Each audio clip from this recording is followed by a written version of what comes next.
ಸಮಸ್ತ ಜನತೆಗೆ ಟಿವಿ4 ಕನ್ನಡ ಸುದ್ದಿವಾಹಿನಿಗೆ ಸ್ವಾಗತ. ನಾನು ಸಂಗೀತ ಭಟ್. ಇದೀಗ ಹೆಡ್ಲೈನ್ಸ್.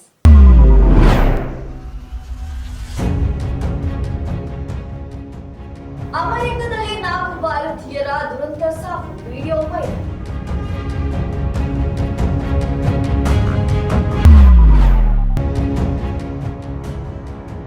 ಆಟೋ ರಿಕ್ಷಾ ಮೇಲೆ ಬಿದ್ದ ಮರದ ಕೊಂಬೆ ತಪ್ಪಿದ ಭಾರೀ ಅನಾಹುತ.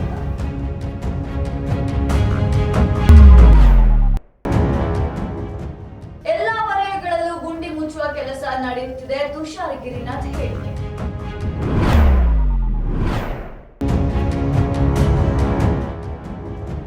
ವೃದ್ಧ ದಂಪತಿಗಳ ಬಳಿ ಇದ್ದ ಚಿನ್ನ ದೋಚಿದ ಕಳ್ಳರು.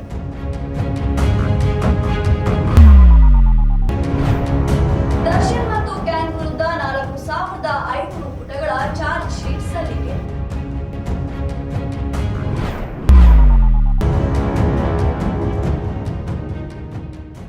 ಬಾಕಿ ಬಿಲ್ ಬಿಡುಗಡೆಗೆ ಆಗ್ರಹಿಸಿ ಉಪವಾಸ ಸತ್ಯಾಗ್ರಹ.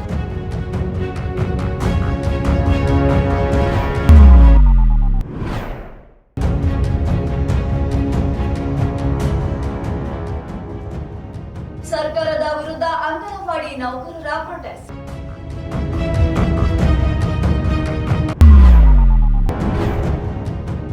ಕಿಡಿಗೇಡಿಗಳಿಂದ ಮಹಿಳಾ ಡಿಎಸ್ಪಿ ಮೇಲೆ ಹಲ್ಲೆ, ವಿಡಿಯೋ ವೈರಲ್. ಬೆಂಗಳೂರಿನ ಜಯನಗರ 4ನೇ ಬ್ಲಾಕ್ನಲ್ಲಿ ಚಲಿಸುತ್ತಿದ್ದ ಆಟೋ ರಿಕ್ಷಾದ ಮೇಲೆ ಮರದ ಕೊಂಬೆ ಬಿದ್ದಿದೆ. ಕೊಂಬೆ ಬಿದ್ದಿರುವ ಪರಿಣಾಮ ಚಾಲಕನಿಗೆ ಗಂಭೀರವಾಗಿ ಗಾಯವಾಗಿದೆ. ಪ್ರಯಾಣಿಕರು ಪ್ರಾಣಾಪಾಯದಿಂದ ಪಾರಾಗಿದ್ದಾರೆ. ಭೀಕರ ಅಪಘಾತ ಸಂಭವಿಸಿ 4 ಭಾರತೀಯರು ಸ್ಥಳದಲ್ಲಿ ಸಾವನ್ನಪ್ಪಿರುವ ಘಟನೆ ಅಮೆರಿಕದ ಟೆಕ್ಸಾಸ್ನಲ್ಲಿ ನಡೆದಿದೆ. ಆರ್ಯನ್ ರಘುನಾಥ್ ವರಂಪಾಟಿ, ಫಾಗೂರ್ ಶೇಖ್, ಲೋಕೇಶ್ ಪರ್ಲಾಚಾರ್ ಮತ್ತು ದರ್ಶಿನಿ ವಾಸುದೇವನ್ ಮೃತ ದುರ್ದೈವಿಗಳು. ವೇಗವಾಗಿ ಬಂದ ಟ್ರಕ್ ಹಿಂಬದಿಯಿಂದ ಭಾರತೀಯರಿದ್ದ ಎಸ್ಯುವಿ ಕಾರಿಗೆ ಡಿಕ್ಕಿ ಹೊಡೆದಿದೆ. ತಕ್ಷಣ ಕಾರಿನಲ್ಲಿ ಬೆಂಕಿ ಹೊತ್ತಿ ಉರಿದು ದುರಂತ ನಡೆದಿದೆ. ಬೆಂಗಳೂರಿನಲ್ಲಿ ಹಲವೆಡೆ ರಸ್ತೆ ದುರಸ್ತಿಗೊಂಡಿದೆ. ಇದೀಗ ತುಷಾರ್ ಗಿರಿನಾಥ್ ಅವರು ಎಲ್ಲರಿಗೂ ಗಡುವು ನೀಡಿದ್ದಾರೆ. 15 ದಿನಗಳಲ್ಲಿ ಎಲ್ಲಾ ಗುಂಡಿ ಮುಚ್ಚಬೇಕು ಎಂದು ಆದೇಶ ಹೊರಡಿಸಿದ್ದಾರೆ. ಬೆಂಗಳೂರಿನಲ್ಲಿ ಇಂದು ಭಾರಿ ಅನಾಹುತ ನಡೆದಿದೆ. ಜಯನಗರ 4ನೇ ಬ್ಲಾಕ್ನಲ್ಲಿ ಚಲಿಸುತ್ತಿದ್ದ ಆಟೋ ರಿಕ್ಷಾ ಮೇಲೆ ಮರದ ಬೃಹತ್ ಕೊಂಬೆ ಬಿದ್ದಿದೆ. ಆಟೋದಲ್ಲಿ ಚಾಲಕ ಹಾಗೂ 2 ಪ್ರಯಾಣಿಕರಿದ್ದರು. ಕೊಂಬೆ ಬಿದ್ದ ಪರಿಣಾಮ ಚಾಲಕ ಗಂಭೀರವಾಗಿ ಗಾಯಗೊಂಡಿದ್ದಾನೆ. ಹಿಂಬದಿ ಕುಳಿತಿದ್ದ ತಂದೆ ಮತ್ತು ಮಗ 2 ಪ್ರಾಣಾಪಾಯದಿಂದ ಪಾರಾಗಿದ್ದಾರೆ. ಚಾಲಕನನ್ನು ಆಸ್ಪತ್ರೆಗೆ ದಾಖಲಿಸಿ ಚಿಕಿತ್ಸೆ ಕೊಡಲಾಗುತ್ತಿದೆ ಎಂದು ತಿಳಿದು ಬಂದಿದೆ. ಬ್ಯಾಂಕಿನಿಂದ ವೃದ್ಧ ದಂಪತಿಗಳು ತಮ್ಮ ಚಿನ್ನವನ್ನು ಬಿಡಿಸಿ ಕೊಂಡೊಯ್ಯುತ್ತಿದ್ದಾಗ ಕಳ್ಳನೊಬ್ಬ ಬಂದು ದೋಚಿರುವ ಘಟನೆ ಪುಣೆಯಲ್ಲಿ ನಡೆದಿದೆ. ಬೆಂಗಳೂರಿನ ರಸ್ತೆ ಗುಂಡಿಗಳನ್ನ ಮುಚ್ಚಲು 15 ದಿನದ ಗಡುವು ಕೊಟ್ಟಿದ್ದಾರೆ. ಎಲ್ಲಾ ವಲಯಗಳಲ್ಲೂ ಗುಂಡಿ ಮುಚ್ಚುವ ಕೆಲಸ ನಡೆಯುತ್ತಿದೆ. ಇನ್ನು ಈಗಾಗಲೇ ಆಪ್ ನಲ್ಲೂ ಕೂಡ ಸಾರ್ವಜನಿಕರು, ಟ್ರಾಫಿಕ್ ಪೊಲೀಸರು ಅಪ್ಲೋಡ್ ಮಾಡಿದ್ದಾರೆ. ಗುಂಡಿ ಗಮನ ಆಪ್ ನಲ್ಲಿ 1800 ದೂರು ಬಂದಿದೆ ಎಂದು ಬಿಬಿಎಂಪಿ ಮುಖ್ಯ ಆಯುಕ್ತ ತುಷಾರ್ ಗಿರಿನಾಥ್ ಹೇಳಿದ್ದಾರೆ. ಮತ್ತು ಎಲ್ಲ ವಲಯ ಚೀಫ್ ಇಂಜಿನಿಯರ್ಸ್ಗೆ ಡೈರೆಕ್ಷನ್ ನೀಡಲಾಗಿದೆ. ಅವರು ಆ ಕಾರ್ಯದಲ್ಲಿ ತುರ್ತವಾಗಿ ಮಾಡಲಿಕ್ಕೆ ಕ್ರಮ ಕೈಗೊಳ್ತಾರೆ. ಗುತ್ತಿಗೆದಾರರು ಪ್ರತಿಭಟನೆಗೆ ನಾವು ಯಾವುದೇ ಪ್ರತಿಕ್ರಿಯೆ ನೀಡಲ್ಲ.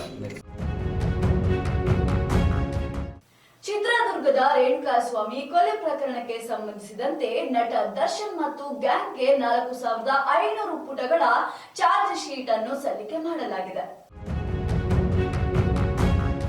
ವೃದ್ಧ ದಂಪತಿಗಳು ಚಿನ್ನಾಭರಣವನ್ನು ಬ್ಯಾಂಕ್ನಿಂದ ಬಿಡಿಸಿ ಸ್ಕೂಟಿಯಲ್ಲಿ ತೆರಳುತ್ತಿದ್ದಾಗ ಕಳ್ಳನೊಬ್ಬ ಈ ಆಭರಣವನ್ನು ಕದ್ದು ಹೋದ ಘಟನೆ ಪುಣೆಯಲ್ಲಿ ನಡೆದಿದೆ.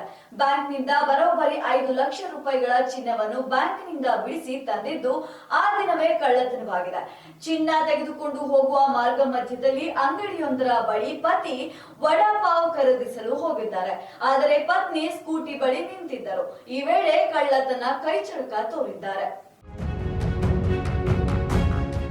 ಮತ್ತಷ್ಟು ರೋಚಕ ಸುದ್ದಿಗಳನ್ನ ವೀಕ್ಷಿಸೋಣ ಸಣ್ಣದೊಂದು ವಿರಾಮದ ನಂತರ.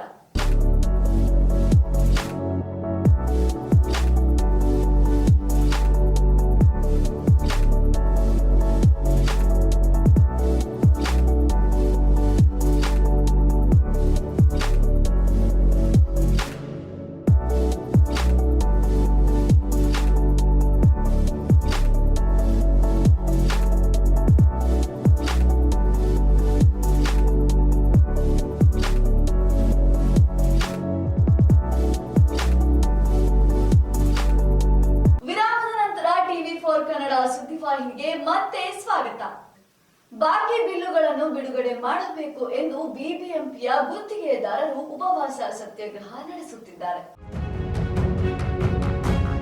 ರೇಣುಕಾಸ್ವಾಮಿ ಕೊಲೆ ಪ್ರಕರಣದಲ್ಲಿ ಕಾಮಾಕ್ಷಿಪಾಳ್ಯ ಪೊಲೀಸರು ಇಂದು ಚಾರ್ಜ್ ಶೀಟ್ ಸಲ್ಲಿಸಿದ್ದಾರೆ. ಸುಮಾರು 4,500 ಪುಟಗಳ ಚಾರ್ಜ್ ಶೀಟ್ ಅನ್ನು 24ನೇ ಎಸಿಎಂಎಂ ಕೋರ್ಟ್ಗೆ ಸಲ್ಲಿಸಿದ್ದಾರೆ. ಕಾಟನ್ ಬಾಕ್ಸ್ ನಲ್ಲಿ ಚಾರ್ಜ್ ಶೀಟ್ ಗಳ ಪ್ರತಿಯನ್ನು ಕಾಮಾಕ್ಷಿಪಾಳ್ಯ ಇನ್ಸ್ಪೆಕ್ಟರ್ ನಾಗೇಶ್ ಕೋರ್ಟ್ಗೆ ತೆಗೆದುಕೊಂಡು ಬಂದಿದ್ದಾರೆ. ಇದೀಗ ಎಲ್ಲೆಡೆ ಆಂಗ್ಲ ಮಾಧ್ಯಮ ಶಾಲೆಗಳು ಪ್ರಾರಂಭವಾಗುತ್ತಿದ್ದು ಅಂಗನವಾಡಿಗಳು ಮುಚ್ಚಿ ಹೋಗುತ್ತಿದೆ. ಇದೀಗ ಅಂಗನವಾಡಿಯ ಕಾರ್ಯಕರ್ತರು ಅಂಗನವಾಡಿಯನ್ನು ಉಳಿಸಿ ಎಂದು ಸೆಪ್ಟೆಂಬರ್ 19ರಂದು ಪ್ರೊಟೆಸ್ಟ್ ಮಾಡುತ್ತಿದ್ದಾರೆ. ನಗರದ ಪಾಲಿಕೆಯ ಕೇಂದ್ರ ಕಚೇರಿಯಲ್ಲಿ ಬಾಕಿ ಬಿಲ್ ಬಿಡುಗಡೆಗೆ ಆಗ್ರಹಿಸಿ ಬಿಬಿಎಂಪಿ ಗುತ್ತಿಗೆದಾರರಿಂದ ಉಪವಾಸ ಸತ್ಯಾಗ್ರಹ ನಡೆದಿತ್ತು. ನಂತರ ಫ್ರೀಡಂ ಪಾರ್ಕ್ ನಲ್ಲಿಯೂ ಗುತ್ತಿಗೆದಾರರು ಬಿಲ್ ಬಿಡುಗಡೆಗಾಗಿ ಆಗ್ರಹಿಸಿ ಉಪವಾಸ ಸತ್ಯಾಗ್ರಹ ಮೂಲಕ ಪ್ರತಿಭಟನೆ ನಡೆಸಿದ್ದಾರೆ. ಬಿಬಿಎಂಪಿ ಪಾಲಿಕೆ ಗುತ್ತಿಗೆದಾರರ ಸಂಘದ ಅಧ್ಯಕ್ಷರಾದ ನಂದಕುಮಾರ್ ಮತ್ತು ಬಿಬಿಎಂಪಿ ಕಾರ್ಯನಿರತ ಗುತ್ತಿಗೆದಾರರ ಸಂಘದ ಅಧ್ಯಕ್ಷರಾದ ಕೆಟಿ ಮಂಜುನಾಥ್ ರವರ ನೇತೃತ್ವದಲ್ಲಿ ಧರಣಿ ನಡೆಯುತ್ತಿದೆ.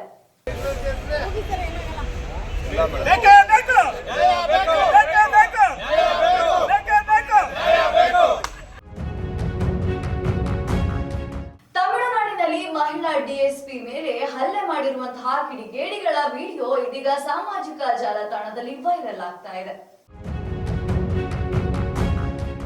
ಸೆಪ್ಟೆಂಬರ್ 19 ವಿಧಾನಸೌಧ ಚಲೋ ರಾಜ್ಯ ಅಂಗನವಾಡಿ ಕಾರ್ಯಕರ್ತರ ಸಂಘ ಹಮ್ಮಿಕೊಂಡಿದೆ. ಫ್ರೀಡಂ ಪಾರ್ಕ್ ನಲ್ಲಿ ನಡೆಯುತ್ತಿರುವ ದೊಡ್ಡ ಪ್ರತಿಭಟನೆ ಇದಾಗಿದ್ದು, ಅಂಗನವಾಡಿ ಉಳಿಸಿ ಅಂಗನವಾಡಿ ಬಲಪಡಿಸಿ ಘೋಷವಾಕ್ಯದಿಂದ ಜೊತೆಗೆ ಪ್ರತಿಭಟನೆ ಕರೆ ಕೊಡಲಾಗಿದೆ. ಅಂಗನವಾಡಿ ಕಾರ್ಯಕರ್ತರು ಸಹಾಯಕಿಯರ ಸಂಯುಕ್ತ ಸಂಘರ್ಷ ಸಮಿತಿ ಇಂದ ಪ್ರೊಟೆಸ್ಟ್ ನಡೆಯುತ್ತಿದ್ದು, ನಿವೃತ್ತರಾದ ಎಲ್ಲರಿಗೂ ಗ್ರಾಚ್ಯುಟಿ ನೀಡಲು ಆಗ್ರಹ ನೀಡಲಾಗಿದೆ. ಅಮೆರಿಕದಲ್ಲಿ ಭಾರತೀಯರು ಪ್ರಯಾಣಿಸುತ್ತಿದ್ದಂತಹ ಕಾರಿಗೆ ಹಿಂಬದಿಯಿಂದ ಟ್ರಕ್ ಒಂದು ಗುದ್ದಿ 4 ಸಾವನ್ನಪ್ಪಿರುವಂತಹ ಘಟನೆ ಬೆಳಕಿಗೆ ಬಂದಿದೆ. ತಮಿಳುನಾಡಿನ ವಿರುದುನಗರ ಜಿಲ್ಲೆಯಲ್ಲಿ ಭೀಕರ ಘಟನೆಯೊಂದು ನಡೆದಿದೆ. ಕರ್ತವ್ಯದಲ್ಲಿದ್ದ ಮಹಿಳಾ ಡಿಎಸ್ಪಿ ಮೇಲೆ ಹಲ್ಲೆ ನಡೆಸಿರುವ ಘಟನೆ ಬೆಳಕಿಗೆ ಬಂದಿದೆ. ಪೊಲೀಸ್ ಅಧಿಕಾರಿಯ ಕೂದಲನ್ನ ಎಳೆಯುವ ದೃಶ್ಯ ಸಿಸಿಟಿವಿಯಲ್ಲಿ ಸೆರೆಯಾಗಿದ್ದು, ವಿಡಿಯೋ ಆಧರಿಸಿ ಆರೋಪಿಯನ್ನ ಬಂಧಿಸಲಾಗಿದೆ. ಇವಿಷ್ಟು ಇವತ್ತಿನ ಪ್ರಮುಖ ಸುದ್ದಿಗಳು. ನಿತ್ಯ ನಿಜ ನಿರಂತರ ಸುದ್ದಿ ಹಾಗೂ ಮನೋರಂಜನೆಗೆ ವೀಕ್ಷಿಸಿ ಟಿವಿ4 ಕನ್ನಡ ಸುದ್ದಿವಾಹಿನಿ. ನಾನು ಸಂಗೀತಾ ಭಟ್.